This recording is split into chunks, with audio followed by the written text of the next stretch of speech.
Hello and welcome back. This time I'll be reading Coraline by Neil Gaiman, and there'll be some light thunderstorm rain sounds.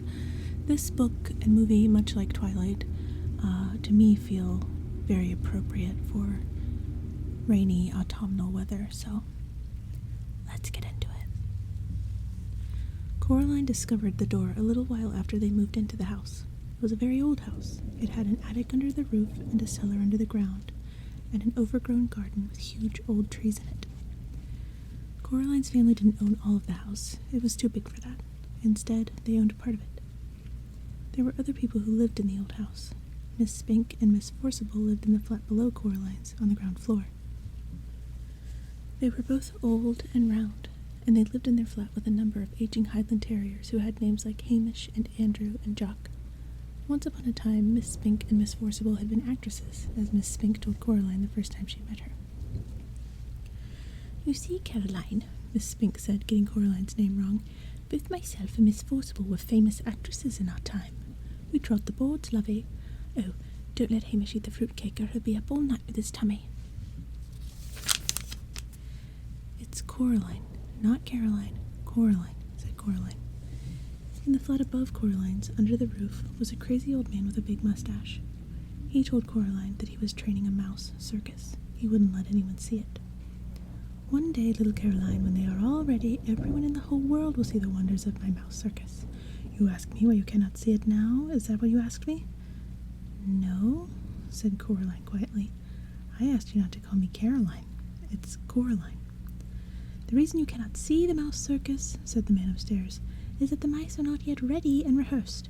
Also, they refuse to play the songs I have written for them. All the songs I have written for the mice to play go oompa oompa, but the white mice will only play toodle-oodle, like that. I'm thinking of trying them on a different type of cheese." Coraline didn't think there was really a mouse circus. She thought the old man was probably making it up. The day after they moved in, Coraline went exploring. She explored the garden. It was a big garden. At the very back was an old tennis court. But no one in the house played tennis, and the net had mostly rotted away. There was an old rose garden filled with stunted, fly-blown rose bushes. There was a rockery that was all rocks. There was a fairy ring made of squidgy brown toadstools which smelled dreadful if you accidentally trod on them. There was also a well. On the first day Coraline's family moved in, Miss Spink and Miss Forcible made a point of telling Coraline how dangerous the well was, and they warned her to be sure she kept away from it. So Coraline set off to explore for it, so that she knew where it was to keep away from it properly. She found it on the third day in an overgrown meadow beside the tennis court, behind a clump of trees, a low brick circle almost hidden in the high grass. The well had been covered up by wooden boards to stop anyone falling in. There was a small knothole in one of the boards, and Coraline spent an afternoon dropping pebbles and acorns through the hole and waiting and counting, until she heard the plop as they hit the water far below. Coraline also explored for animals. She found a hedgehog and a snakeskin, but no snake, and a rock that looked just like a frog, and a toad that looked just like a rock. There was also a haughty black cat who sat on walls and tree stumps and watched her but slipped away if she ever went over to try to play with it. That was how she spent her first 2 weeks in the house, exploring the garden and the grounds. Her mother made her come back inside for dinner and for lunch, and Coraline had to make sure she dressed up warm before she went out, for it was a very cold summer that year. But go out she did, exploring every day until the day it rained, when Coraline had to stay inside. "What should I do?" asked Coraline. "Read a book," said her mother. "Watch a video. Play with your toys. Go and pester Miss Spink or Miss Forcible or the crazy old man upstairs." "No," said Coraline. "I don't want to do those things. I want to explore." "I don't really mind what you do," said Coraline's mother, "as long as you don't make a mess." Coraline went over to the window and watched the rain come down. It wasn't the kind of rain that you could go out in. It was the other kind, the kind that threw itself down from the sky and splashed where it landed. It was rain that meant business, and currently its business was turning the garden into a muddy, wet soup. Coraline had watched all the videos. She was bored with her toys, and she'd read all her books. She turned on the television. She went from channel to channel to channel, but there was nothing on but men in suits talking about the stock market and talk shows. Eventually, she found something to watch. It was the last half of a natural history program about something called protective coloration. She watched animals, birds, and insects which disguised themselves as leaves or twigs or other animals to escape from things that could hurt them. She enjoyed it, but it ended too soon and was followed by a program about a cake factory. It was time to talk to her father. Coraline's father was home. Both of her parents worked doing things on computers, which meant that they were home a lot of the time. Each of them had their own study. "Hello, Coraline," he said when she came in without turning around. Said Coraline. "It's raining." "Yep," said her father. "It's bucketing down." "No," said Coraline. "It's just raining. Can I go outside?" "What does your mother say?" "She says you're not going out in weather like that, Coraline Jones." "Then no." "But I want to carry on exploring." "Then explore the flat," suggested her father. "Look, here's a piece of paper and a pen. Count all the doors and windows. List everything blue. Mount an expedition to discover the hot water tank. And leave me alone to work." "Can I go into the drawing room?" The drawing room was where the Joneses kept the expensive and uncomfortable furniture Coraline's grandmother had left them when she died. Coraline wasn't allowed in there. Nobody went in there. It was only for best. "If you don't make a mess, and you don't touch anything." Coraline considered this carefully. Then she took the paper and pen and went off to explore the inside of the flat. She discovered the hot water tank. It was in a cupboard in the kitchen. She counted everything blue, 153. She counted the windows, 21. She counted the doors, 14. Of the doors that she found, 13 opened and closed. The other, the big carved brown wooden door at the far corner of the drawing room, was locked. She said to her mother, "Where does that door go?" "Nowhere, dear." "It has to go somewhere." Her mother shook her head. "Look," she told Coraline. She reached up and took a string of keys from the top of the kitchen doorframe. She sorted through them carefully and selected the oldest, biggest, blackest, rustiest key. They went into the drawing room. She unlocked the door with the key. The door swung open. Her mother was right. The door didn't go anywhere. It opened onto a brick wall. "When this place was just one house," said Coraline's mother, "that door went somewhere. When they turned the house into flats, they simply bricked it up. The other side is the empty flat on the other side of the house, the one that's still for sale." She shut the door and put the string of keys back on top of the doorframe. "You didn't lock it," said Coraline. Her mother shrugged. "Why should I lock it?" she asked. "It doesn't go anywhere." Coraline didn't say anything. It was nearly dark outside now, and the rain was still coming down, pattering against the windows and blurring the lights of the cars in the street outside. Coraline's father stopped working and made them all dinner. Coraline was disgusted. "Daddy," she said, "you've made a recipe again. It's leek and potato stew with a tarragon garnish." "And melted Gruyere cheese," he admitted. Coraline sighed. Then she went to the freezer and got out some microwave chips and a microwave mini pizza. "You know I don't like recipes," she told her father, while her dinner went around and around, and the little red numbers on the microwave oven counted down to 0. "If you tried it, maybe you'd like it," said Coraline's father, but she shook her head. That night, Coraline lay awake in her bed. The rain had stopped, and she was almost asleep when something went tit-tit-tit-tit-tit. She sat up in bed. Something went creak. Coraline got out of bed and looked down the hall, but saw nothing strange. She walked down the hall. From her parents' bedroom came a low snoring. That was her father. And an occasional sleeping mutter. That was her mother. Coraline wondered if she'd dreamed it, whatever it was. Something moved. It was little more than a shadow, and it scuttled down the darkened hall fast, like a little patch of night. She hoped it wasn't a spider. Spiders made Coraline intensely uncomfortable. The black shape went into the drawing room, and Coraline followed it a little nervously.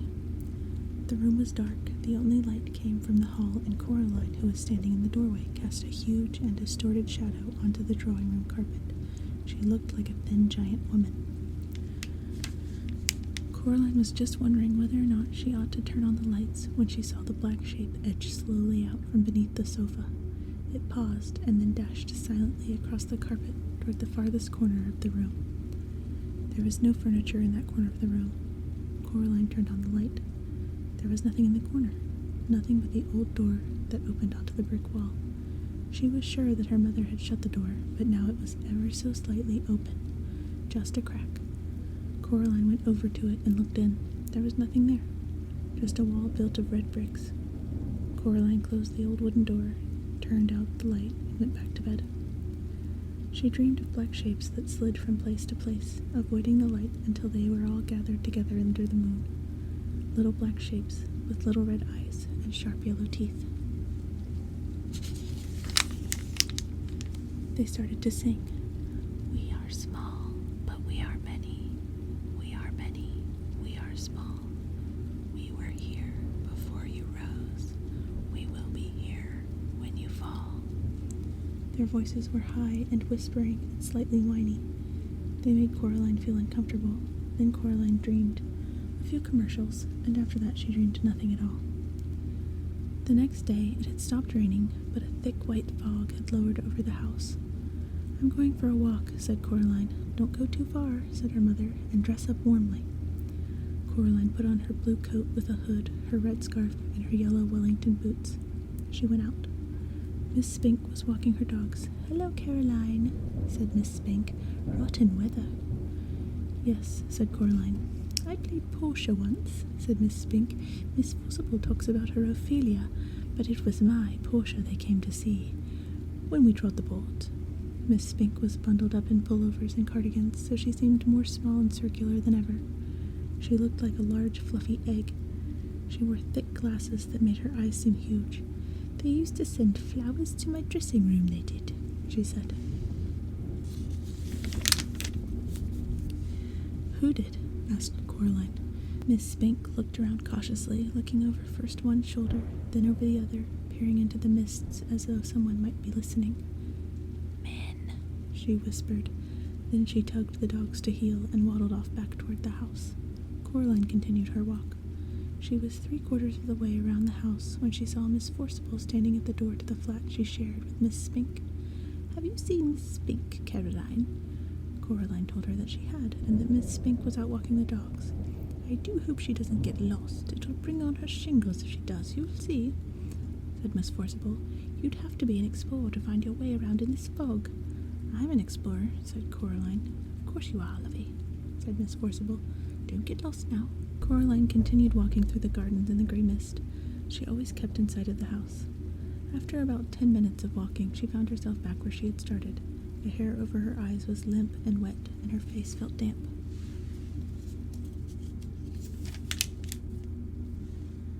Ahoy, Caroline, called the crazy old man upstairs. Oh, hello, said Coraline. She could hardly see the old man through the mist. He walked down the steps on the outside of the house that led up past Coraline's front door to the door of his flat. He walked down very slowly. Coraline waited at the bottom of the stairs.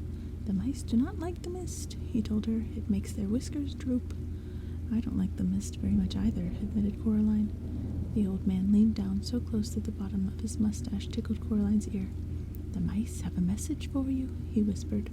Coraline didn't know what to say. The message is this. Don't go through the door. He paused. Does that mean anything to you? No, said Coraline. The old man shrugged. They are funny, the mice. They get things wrong. They got your name wrong, you know. They kept saying Coraline, not Caroline. Not Caroline at all. He picked up a milk bottle from the bottom of the stairs and started back up to his attic flat. Coraline went indoors. Her mother was working in their study. Her mother's study smelled of flowers. What shall I do? Asked Coraline. When do you go back to school? Asked her mother. Next week, said Coraline. Said her mother. I suppose I shall have to get you new school clothes. Remind me, dear, or else I'll forget. And she went back to typing things on the computer screen. What shall I do? Repeated Coraline. Draw something. Her mother passed her a sheet of paper and a ballpoint pen. Coraline tried drawing the mist. After 10 minutes of drawing, she still had a white sheet of paper with M-I-S-T written on it in one corner in slightly wiggly letters. She grunted and passed it to her mother. Very modern, dear, said Coraline's mother. Coraline crept into the drawing room and tried to open the old door in the corner. It was locked once more. She supposed her mother must have locked it again. She shrugged. Coraline went to see her father. He had his back to the door as he typed. Go away, he said cheerfully as she walked in. I'm bored, she said. Learn how to tap dance, he suggested without turning around. Coraline shook her head. Why don't you play with me? She asked. Busy, he said. Working, he added. He still hadn't turned around to look at her. "Why don't you go and bother Miss Spink and Miss Forcible?" Coraline put on her coat and pulled up her hood and went out of the house. She went downstairs. She rang the door of Miss Spink and Miss Forcible's flat. Coraline could hear the frenzied wolfing as the Scotty dogs ran out into the hall. After a while, Miss Spink opened the door. "Oh, it's you, Caroline," she said. "Angus, Hamish, Bruce, down now, lovies. It's only Caroline. Come in, dear. Would you like a cup of tea?" The flat smelled of furniture polish and dogs. "Yes, please," said Coraline. Miss Spink led her into a dusty little room which she called the parlor. On the walls were black and white photographs of pretty women and theater programs in frames. Miss Forcible was sitting in one of the armchairs, knitting hard. They poured Coraline a cup of tea in a little pink bone china cup with a saucer. They gave her a dry Garibaldi biscuit to go with it. Miss Forcible looked at Miss Spink, picked up her knitting, and took a deep breath. "Anyway, April, as I was saying, you have to admit there's life in the old dog yet. Miriam, dear, neither of us is as young as we were." "Madame Arcati," replied Miss Forcible, "the nurse in Romeo, Lady Bracknell, character parts. They can't retire you from the stage." "Now, Miriam, we agreed," said Miss Spink. Coraline wondered if they'd forgotten she was there. They weren't making much sense. She decided they were having an argument of as old and as comfortable as an armchair. The kind of argument that nobody ever really wins or loses, but which can go on forever if both parties are willing. She sipped her tea. "I'll read the leaves if you want," said Miss Spink to Coraline. "Sorry?" said Coraline. "The tea leaves, dear. I'll read your fortune." Coraline passed Miss Spink her cup. Miss Spink peered short-sightedly at the black tea leaves at the bottom. She pursed her lips. "You know, Caroline," she said after a while, "you are in terrible danger." Miss Forcible snorted and put down her knitting. "Don't be silly, April. You're scaring the girl. Your eyes are going. Pass me that cup, child." Coraline carried the cup over to Miss Forcible. Miss Forcible looked into it carefully, shook her head, and looked into it again. "Oh dear," she said.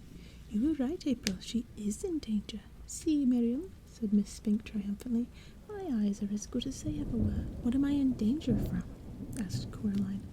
Mrs. Spink and Forcible stared at her blankly. "It didn't say," Miss Spink said.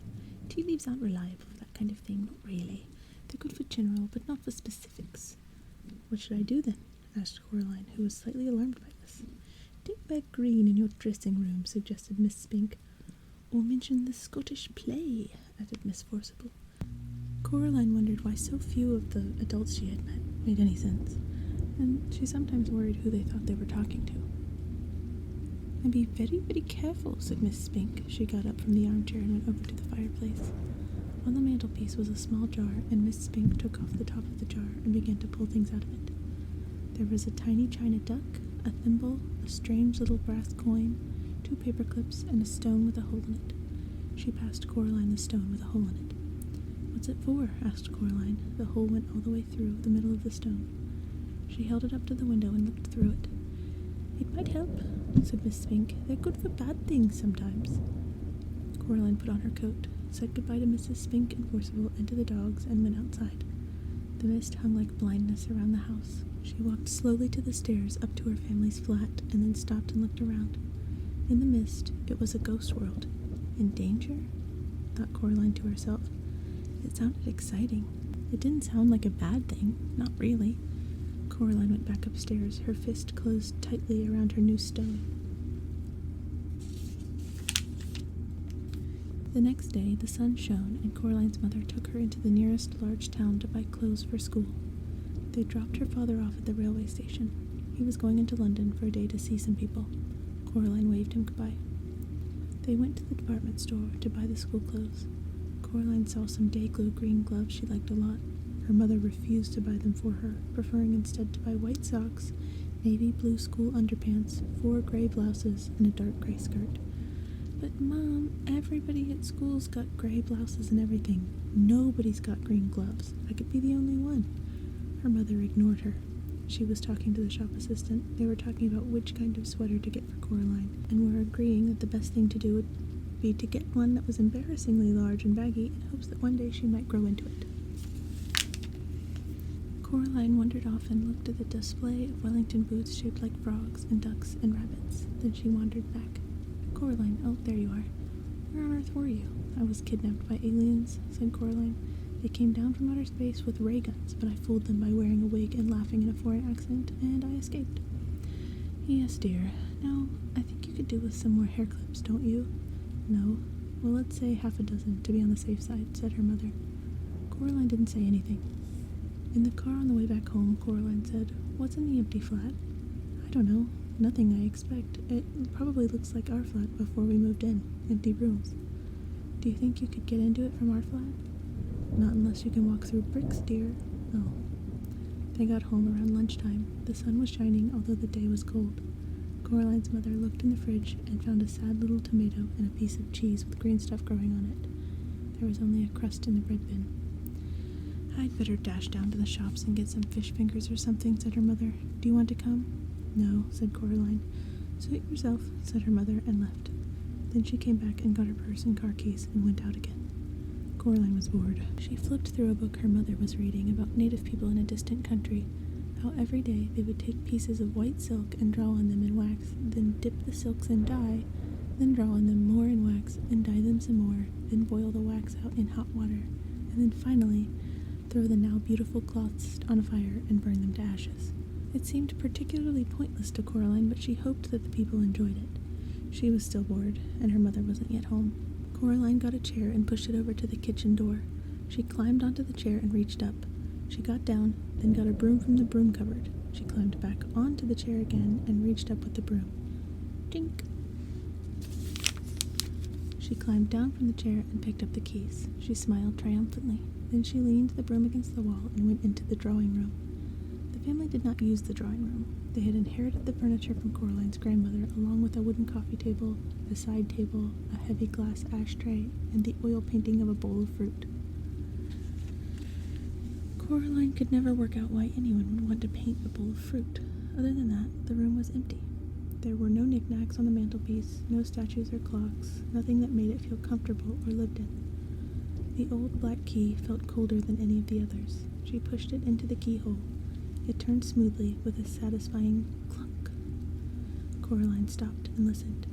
She knew she was doing something wrong, and she was trying to listen for her mother coming back, but she heard nothing. Then Coraline put her hand on the doorknob and turned it, and finally she opened the door. It opened onto a dark hallway. Bricks had gone as if they'd never been there. There was a cold, musty smell coming through the open doorway. It smelled like something very old and very slow. Coraline went through the door. She wondered what the empty flat would be like, if that was where the corridor led. Coraline walked down the corridor uneasily. There was something very familiar about it. The carpet beneath her feet was the same carpet they had in her flat. The wallpaper was the same wallpaper they had. The picture hanging in the hall was the same that they had hanging in their hallway at home. She knew where she was. She was in her own home. She hadn't left. She shook her head, confused. She stared at the picture hanging on the wall. No, it wasn't exactly the same. The picture they had in their own hallway showed a boy in old-fashioned clothes, staring at some bubbles. But now the expression on his face was different.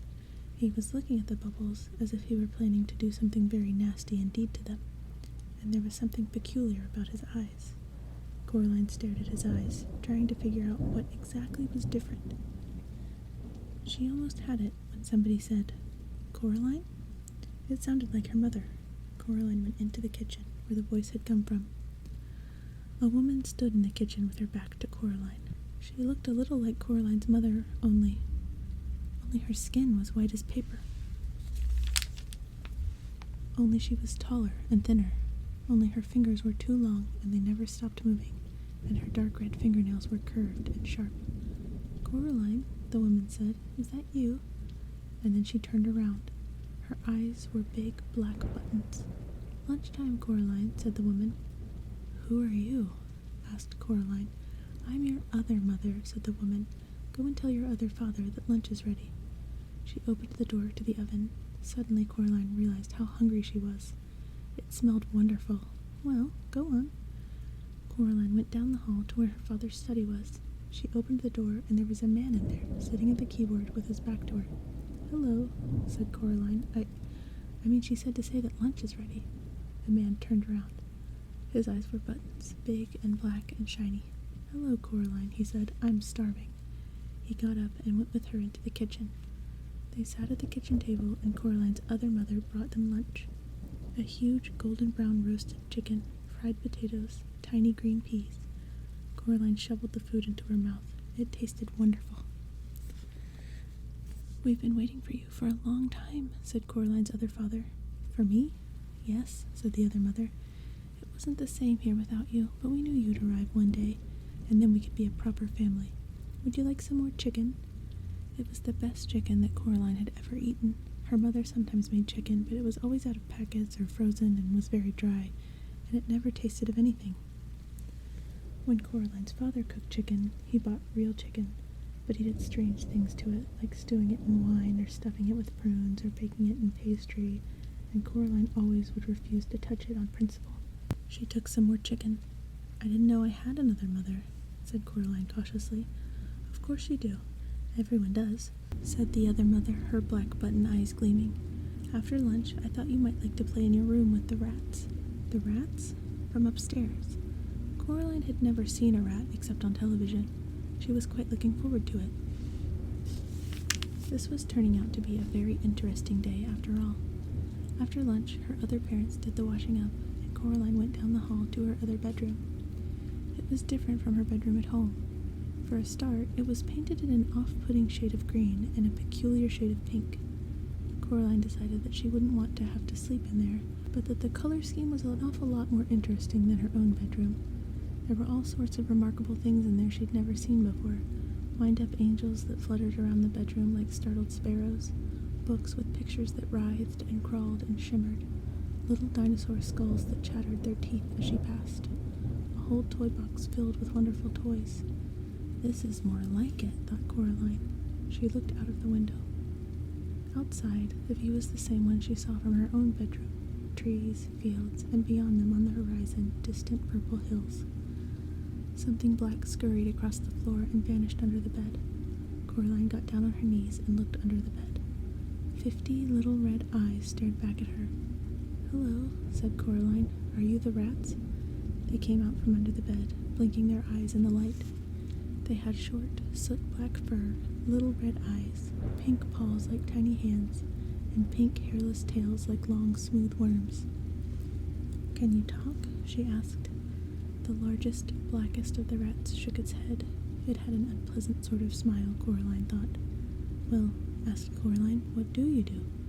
The rats formed a circle. Then they began to climb on top of each other, carefully but swiftly, until they had formed a pyramid with the largest rat at the top. The rats began to sing in high, whispery voices. "We have teeth and we have tails. We have tails, we have eyes. We were here before you fell. You will be here when we rise."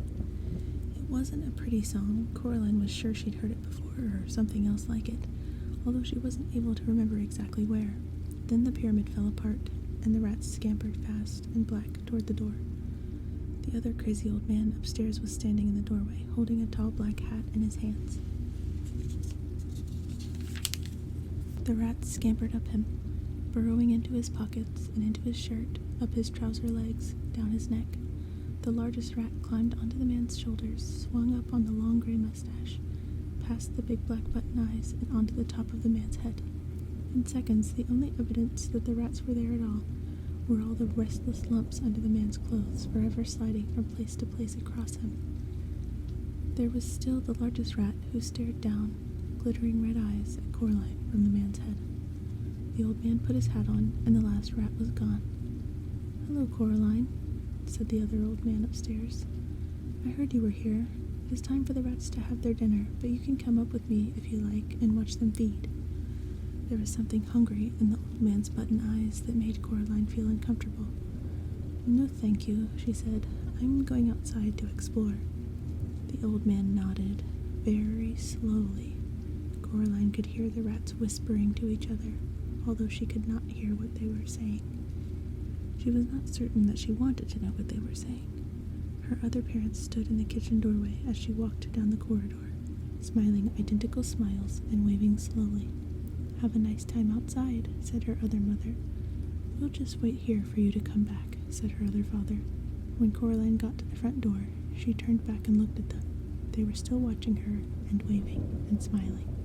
Coraline walked outside and down the steps.